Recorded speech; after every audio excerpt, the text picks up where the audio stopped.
Hello everyone, my name's Rain, and I'm here today with another build guide for Last Epoch.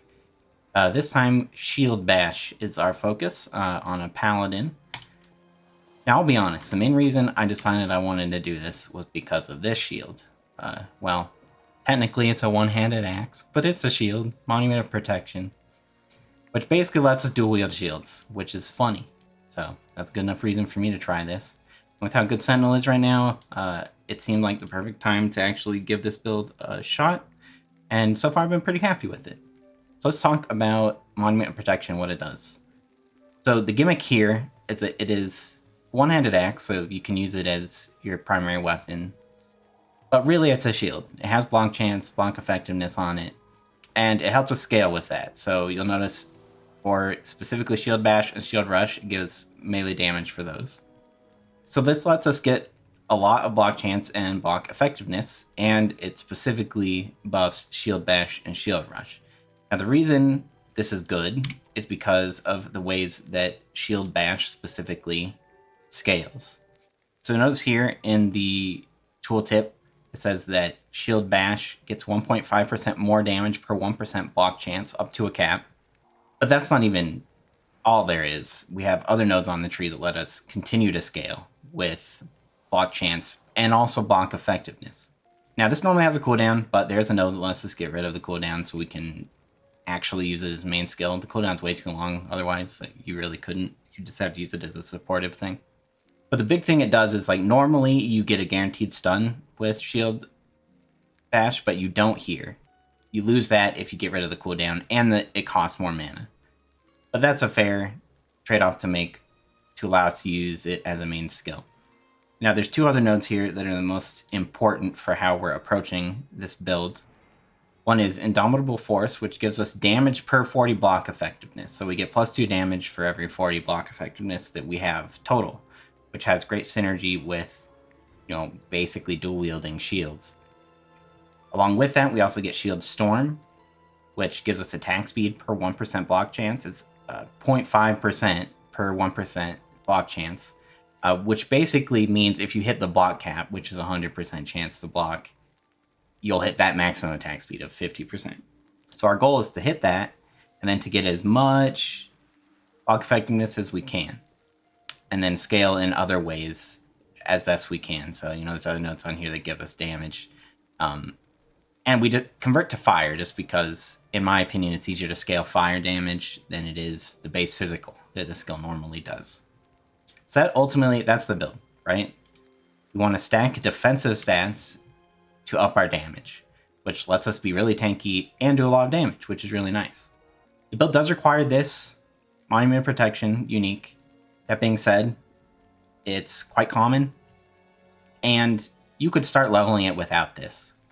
In the long run, you will want this. It is the best choice you have available, and it's kind of the point of the build, again, because it's funny.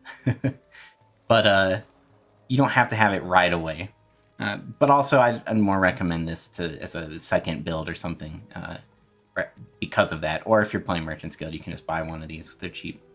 Then everything else we do is just in support of that. So real quick, I'll just kind of show what it's like. When you click, you'll bash out in front of you like this. It goes surprisingly far, and the width isn't too bad either. It hits more close than it does far away, but it still goes quite far. One awkward thing is it kind of auto-targets, so like here, I'm clicking to the left here. But if I get close enough to these guys here, even if I'm clicking to the left, it'll auto-target, which I actually hate that. I would like them to change that, but whatever. It doesn't affect playability that much, because as long as you're aimed at the target, it'll still prioritize something you're hovered over, so it's not too big of a deal. You can see here, we can hit quite a lot of people when we're close. So the AoE is quite good, and it goes plenty far too, so in practice this is really nice, and we're supporting it with other stuff too. So we have Healing Hands has been converted to a melee attack, and is cast anytime we hit with a melee attack, so that lets it cast as well here, which helps our damage. And we use all the typical buffs that you'd get. And then we also supplement it with Shield Throw, which we throw out It bounces around, does some extra damage, especially in single target because of some nodes we take, which we'll get into in a bit. It can be particularly good because it bounces between you and the boss, so it can do quite a lot of damage in single target. And we also use it to buff ourselves, so that's pretty much it. That is the core of how the build works. Now we'll get more into the details in a second, but first, because people have requested this in past videos, I'm just going to jump right into doing some monoliths.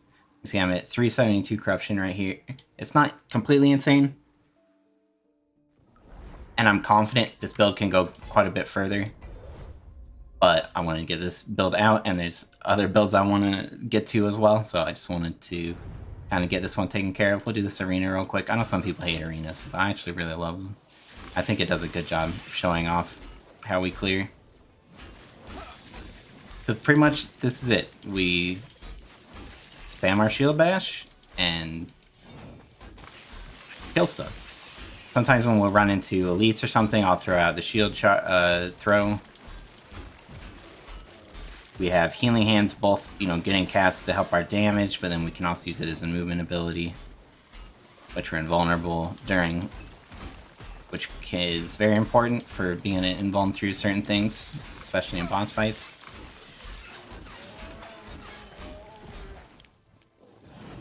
Healing Hands isn't the best speed-wise. There's better movement abilities for that, but especially because we have it converted to a melee skill, and so it scales with attack speed. It's not too bad. I'd still prefer other stuff though, like volatile reversal if you really care about speed. Yeah, that's kind of what we do here. You'll notice I don't really activate Holy Aura very much, simply because it takes a lot of mana, and we're kind of short on mana here with this build. But there you go. So we beat that. And that is what it is. Now I'm getting burned to death. Don't really need any of these items, but we'll check them anyway. And yeah, so that's basically the build and how it works. Now we're going to jump over to Last Epoch tools and look at the build there. We'll talk about stuff in a bit more detail. Alright, so here we are in Last Epoch tools.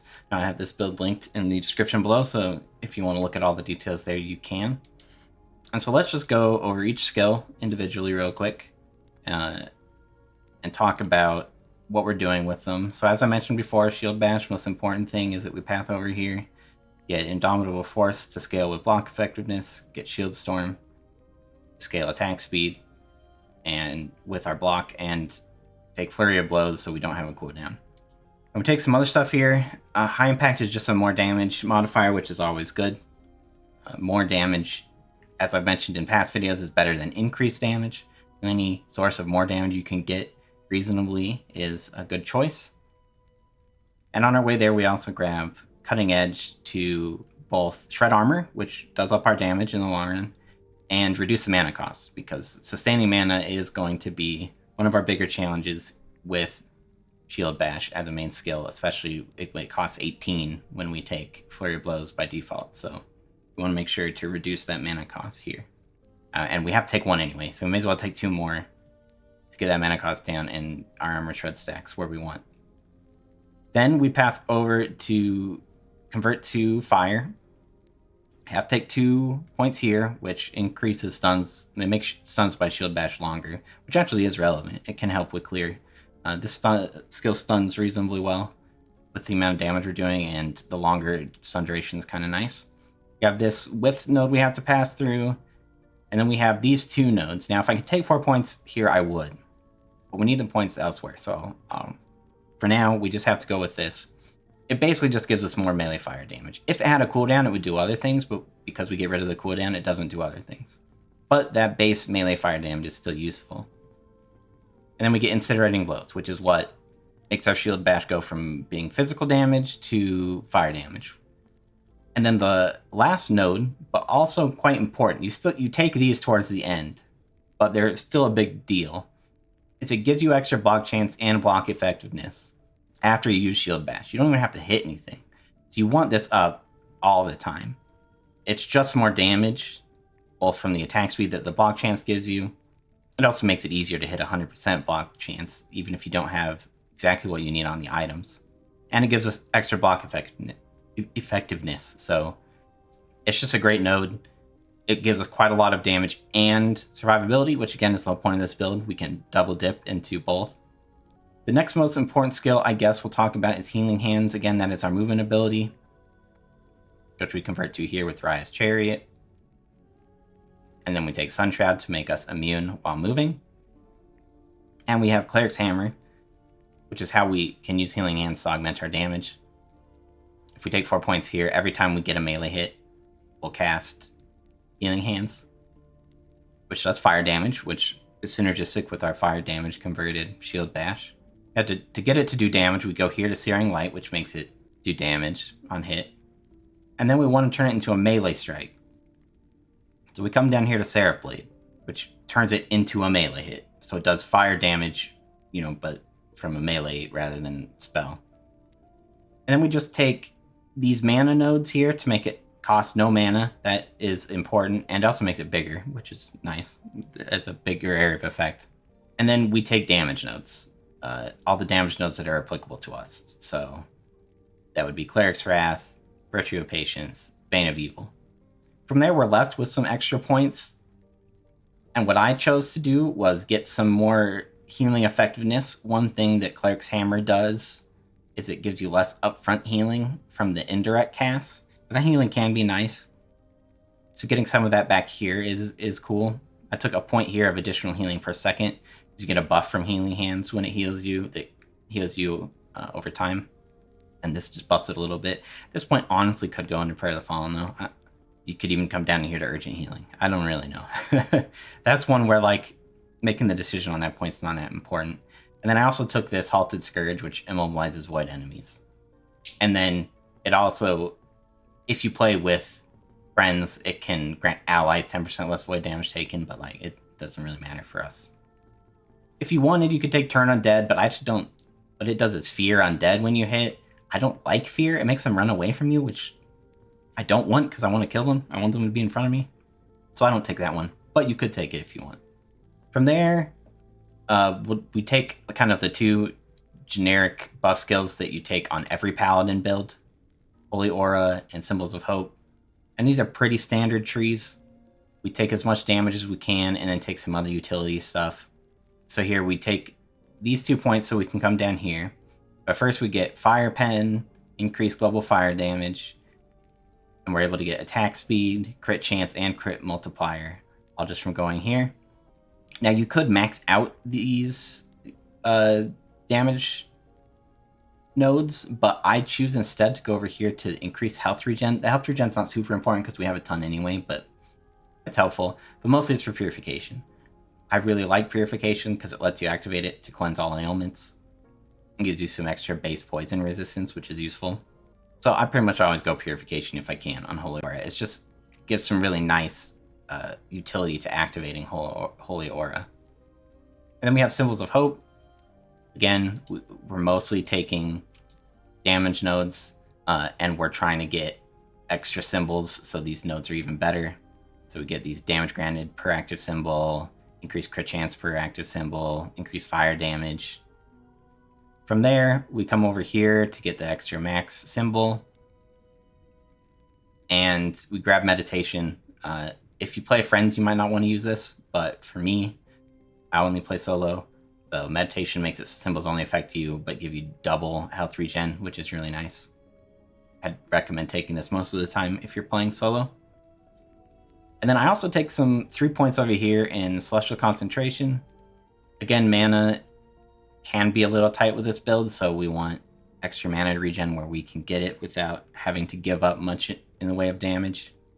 So it's worth taking a few points here, even though, we could add a tiny bit more damage here. Or in theory, we could try to path all the way down here for the extra symbol.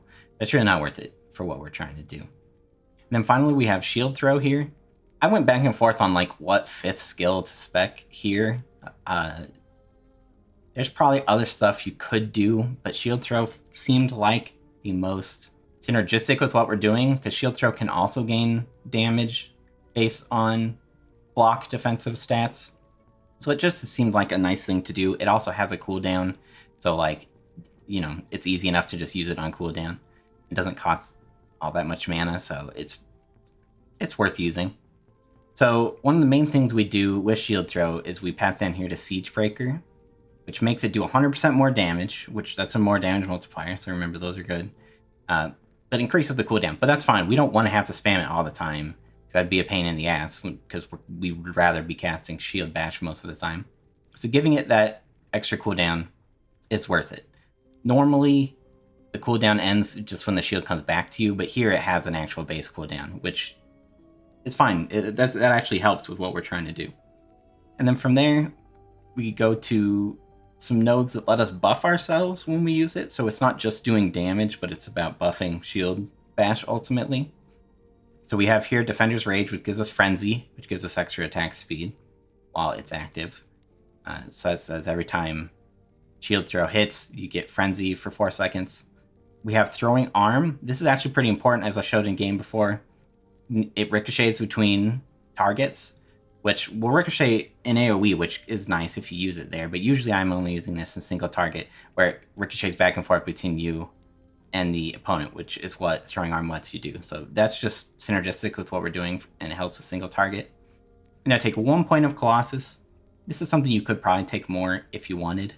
But basically what Colossus does is it gives you a stacking buff called Colossus for 4 seconds. Each stack gives you 5% increased armor and 2% Fizz Pen. The Fizz Pen is irrelevant, we're just doing it for the armor. And if you add more points, you'll get more stacks per hit, but I think there are points better used elsewhere, but at least taking the 1 is useful, because you can ricochet quite a bit and get a decent bit of stacks, which gives us extra armor and extra survivability, which is one of this build's biggest strengths, is that survivability. Then from there, we'll just go for some damage nodes here. This gives us extra throwing fire damage and fire pen. That'll scale with, you know, all the fire damage we're building on our gear. Molten Shield here converts shield throw from a physical to a fire damage. Again, we're just sticking with fire damage rather than physical. And Molten Toss makes us do more fire damage. Over here, Heavy Shield gets us a tiny bit more damage, but it's not, I mean, like, it's not a huge big deal. It's mostly a pathing node. You come here to Spike Plates, so it converts block chance, you know, 50% of block chance into damage. And we come down here, get these crit nodes, and this crit multi per 40 block effectiveness. So it makes our crit multiplier a lot better. We're stacking tons of block effectiveness anyway for Shield Bash, so this is great synergy. And then I take a couple points here just to give it more armor shred. This lets us shred a bunch of extra armor, which will help us do more damage. There's one other node here that I will point out, because some people might find it interesting, which is Rygar's Fury. Instead of 50% of your block chance being converted into more damage, 100% of your block chance is converted to more damage, but while Shield Throw is out, you have minus 20% all resist. I chose not to do this because of the all resist, but especially if you're overcapped, you could take this and it will give you some more damage. I don't think this is a make or break thing, but if you wanted to take that, you absolutely could. And that'll about do it for skills, so there's our skill trees. Now let's take a look at our passive tree. As I've mentioned before, this is a Paladin build. Now, I chose Paladin, 1, because it's good. Crazy, I know. But 2, also it has some good synergy with fire and good survivability. So that is really what I was looking for in this build. I've seen other people use this skill with Forge Guard, and specifically they don't use the dual wield shield concept. Instead, they use Forge Master's Might so that they can equip a 2-hander in their main hand and have a shield. And that's perfectly viable, but I think Forge Guard is just generally worse. And I thought dual wielding shields was funny. So that's the main reason we went with what we did. And Void Knight isn't really synergistic with what we're doing. So Paladin it is. So this first tree, pretty basic. We take points just kind of to get our levels, but we take what we can. The most important node here is this block effectiveness and block chance node. We're trying to stack all the block effectiveness and block chance we can. So we grab it, and then we just take, you know, vitality, strength and resist, some extra damage, less damage taken, attack speed. That's all we're doing here. We dip in a Forge Guard, 5 points. Again, believe it or not, block chance. It's just for the extra block effectiveness and block chance. That's the whole reason we go over here. And then most of our points are put in Paladin, as you'd expect. Here we get block chance. Sun Buoyance is nice, but it's mostly for block chance and block effectiveness. And then we just take points in other places where it makes sense. This point is here because it has to be, but it's not important. We take all of the increased fire damage and fire pen we can. This one's a little weird. It gives us ignite chance, and we don't get the 5-point bonus, but it's so we can path over to Raya's strength. We get just fire resistance chance per 2 strength, and we get a decent bit of strength, since that's what we scale. That's the stat we can scale our abilities with. So that fire shred just helps us do more damage. We have some other survivability nodes like this one. You know, this gives us extra health regen and health, healing effectiveness. We've got more survivability and faith armor. And we go heavy on this crit node because crit is one of the best ways we have to scale our damage. So this gives us better base crit chance, which is huge, and we get increased crit, multi, and crit chance, which is great for our damage. These nodes here are specific to shields, and again, we're a shield build, so this is great for us. It gives us extra armor while we have a shield, which is fantastic for our survivability, and with the 5-point bonus, all of our resistances are plus 15 while we're equipped with a shield, which helps us cap our resistances. And we have shield wall, which 8% block chance, which is great for us. Keep in mind that's 4% attack speed as well, not just the block chance. So this is perfect. It also gives us some health on block, though that's not really super relevant. A less stun duration is nice to have, though not essential. And less dodge chance is relevant because we aren't dodging anyway. We take 5 points in Righteous Firebrand. Again, this gives us Fire Pen per 100% increased healing effectiveness. I believe in-game right now I have like just over 100% healing effectiveness, so that's not crazy. But still, 5% Fire Pen is 5% Fire Pen. That's solid. And it gives us 10% increased melee attack speed. We go here to Covenant of Light. I pretty much always max Covenant of Light on Paladins. It just makes Holy Aura and Symbols of Hope, which are 2 core reasons you take Paladin in the first place. It just makes them 20% better, so heck yeah. And then we have Covenant of Dominion, which gives us increased fire damage. We go to the 5-point breakpoint so we can get the increased mana regen, which is useful for this build. And here we take this again. Part of why is to hit that 5-point bonus so we can get the health regen from extra regen from Symbols of Hope. But also armor mitigation applies to damage over time is generally just fantastic. Damage over time is a huge problem for any build that focuses mostly on mitigation, which is how Paladin is. So having your armor actually apply somewhat to damage over time is awesome. And 40% increased armor is fantastic. So it's a fairly straightforward tree, I think. Most people would land on taking the same nodes. Now we'll get to gear real quick. So one thing that you'll notice is common in all my builds is I try not to give like uber quality gear. Like, I'm not saying you have to have beaten Uber Aberoth or grinded huge amounts of money to get insane gear. I want very realistic gear here. I'm just trying to show you what you can roughly look for and what kind of stats you want. So something you'll notice in the skills is I have extra points in some of my skills, notably Shield Bash. And that's because there's a lot of good nodes on here. Notably Protective Impact, which we want to make sure we can get, and a High Impact. We won't be able to get max both of those. So getting those extra points is useful. One of the main places we get those is Wings of Argentus, which gives us +2 to the level of all fire melee skills, and thankfully that also applies to Healing Hands. And this is just a nice chest piece for what we're trying to do. It gives us up to 160% increased fire melee damage. It's increased, not more, but like that's a lot of increase from one stat line. The 20% chance to gain haste is nice. It just makes us faster. The less damage taken while moving is great while clearing monoliths. So it's just solid. If you can't get this, that's fine.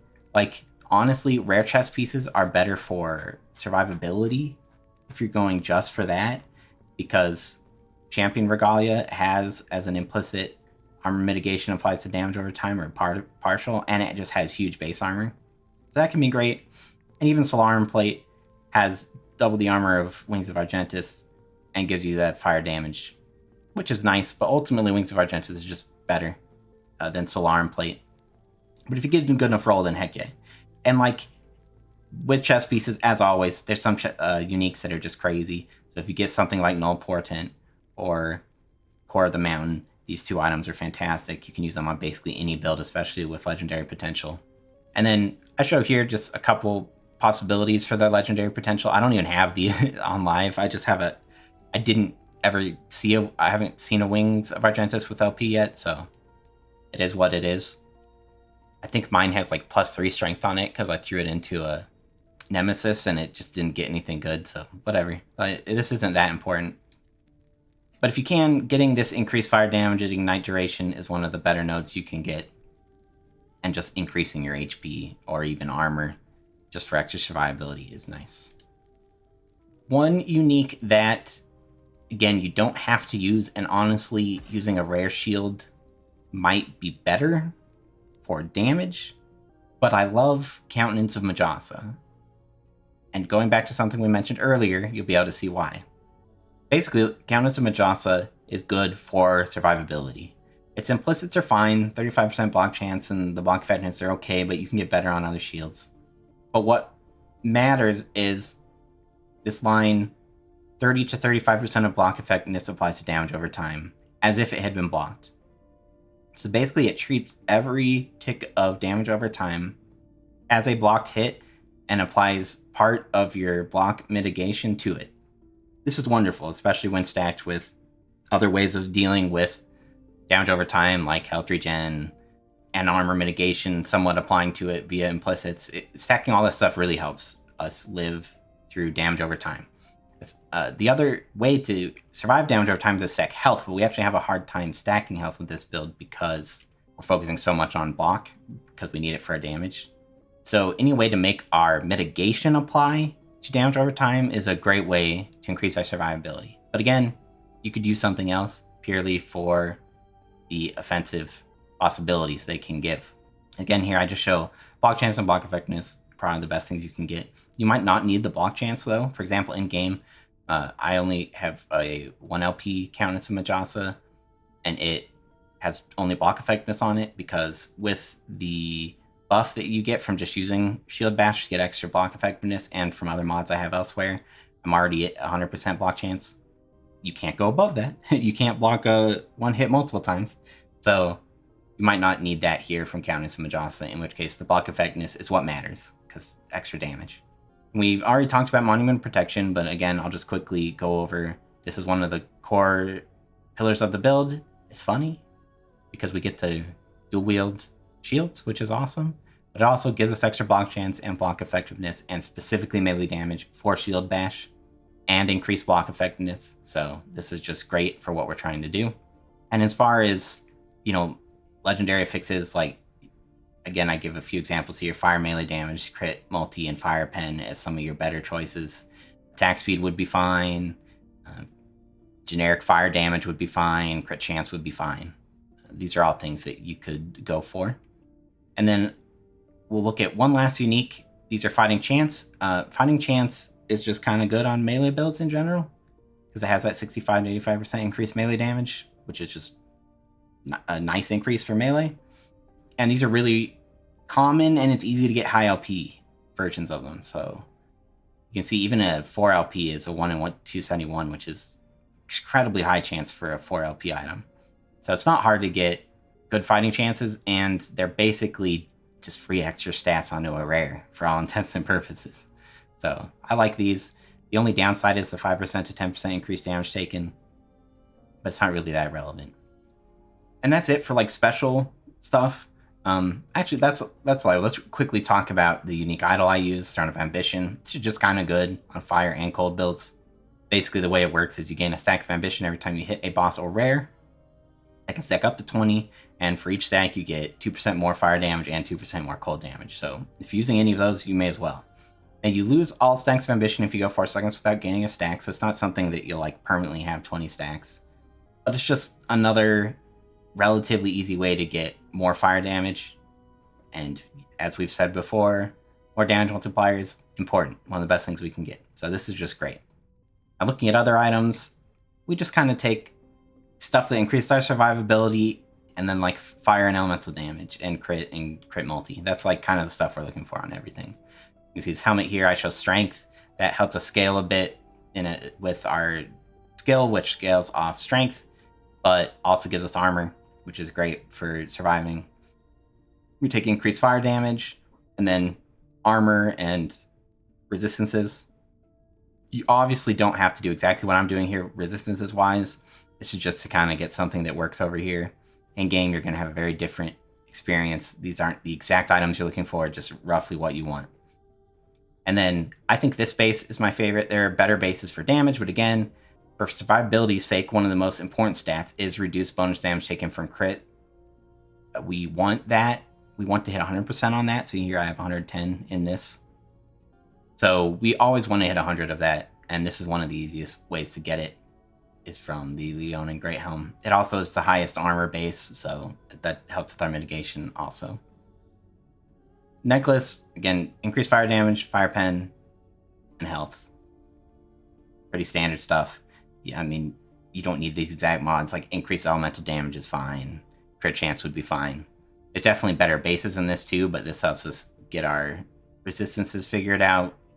If you get good exalted affixes and stuff, you don't need that. So you can look at other amulet-based types like attack speed or crit. Boots are the second part of the puzzle for reduced bonus damage taken from critical strikes. Citadel boots give you that. They're probably the best base you can go for. You always want to take movement speed just for feel. Though you can take other stuff for power, but like I never would. I want to move fast. Again, we take strength and health. Rings. I have both these bases of ruby rings because they give increased fire damage. But again, you don't have to do that. This actually gives us way too much fire resist, and there's other bases you could use that would help.